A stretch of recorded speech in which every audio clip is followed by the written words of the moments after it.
भारतामध्ये कुठेच नाहीये असे एकमेव मंदिर आणि असे पवित्र ठिकाण आहे जिथे प्रत्यक्षात श्री विष्णूंनी मोहिनी अवतारात येऊन देव आणि दानव यांच्यातील अमृत कोणाला मिळणार याचा वाद मिटवला होता।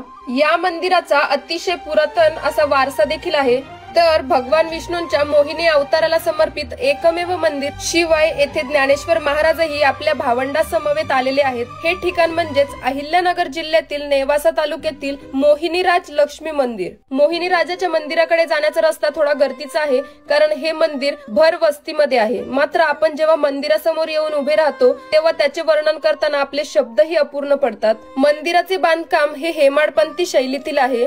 मंदिराच्या पूर्ण बाहेरील बाजूस आणि आतल्या सभा मंडपात देखील पूर्ण नक्षीकाम आपल्याला पाहायला मिळतं। आणि विष्णूंनी अमृत पिलेल्या राहूचा सुदर्शन चक्राने शिरच्छेद केल्यानंतर त्याचे शिर जिथे पडले त्यालाच राहुरी असे म्हणतात। तर राहूची काया जिथे पडली ते कायगाव। शिवाय राहूच्या तोंडातील अमृत जिथे पडलं त्या अमृताचे पाण्यात रूपांतर होऊन तेथून प्रवरा नदीचा उगम झाला, म्हणूनच प्रवरा नदीला अमृतवाहिनी प्रवरा असेही म्हटलं जातं। या व्यतिरिक्त मंदिराची रचना, नक्षीकाम अत्यंत सुरेख आहे।